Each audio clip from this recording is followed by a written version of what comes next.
હું બાઇક લઈને પાલનપુર જતો હતો ને વિચાર્યું નતું કે ગાડીનો એક્સિડન્ટ થાય પછી એના સાથે ખતરનાક સીન થઈ જાય. તો વાત કરી એમ હતી કે મને થોડો તાવ આવે ને સ્પીકર ફાટી ગયું એટલે અવાજ આવો આવશે એટલે એડજસ્ટ કરી નાખ્યું. અમારી રિક્ષાને ટાયર ને ફાટ પડી ગયો ને એક ભાગમાં નીકળી ગયું એટલે એને ચેન્જ કરવાનું હતું એટલે હું બેસી ગયો તો જેક લઈને ચેક ચડાવવા માટે. થોડી વારમાં પોનું લઈને બેસી ગયો ફટાફટ બોલ્ટ ખોલી નાખ્યા અને ટાયર ખુશી ગાલ્યું. બીજું આ કામ કરી એના પછી આપણે બલવંતભાઈ વ્લોગર નહીં પપ્પા અમાર ફૂવો તો અમારા ઘરે આવ્યા એટલે નાની નાની વાતો કરી નાખી ના પછી વારો આવી ગયો તો અમારા ભણીનો એવી પકડીને મેડીને એવી રમાડીને એવી રોવરાઈ કે વાત થોડી મેલો.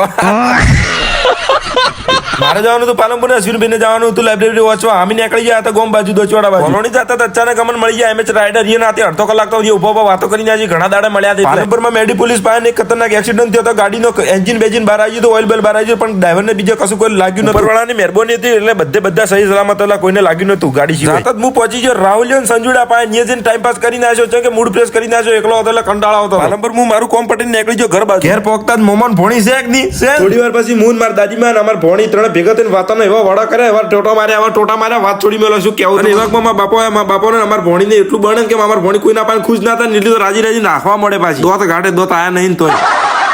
સાંજના 5 વાગે જેવા અમારા ભોણીને ઘેર જવાનું એટલે મારે મૂકવા જવાનું હતું એટલે બધા કોરીમોરી થઈને બધા મળતો હતો ને ઘેર જવાનું હતું. પછી હું રિક્ષા લઈને નીકળી જોઈને મૂકવા સારું ગાય ગા અમારા ભોણી મિલો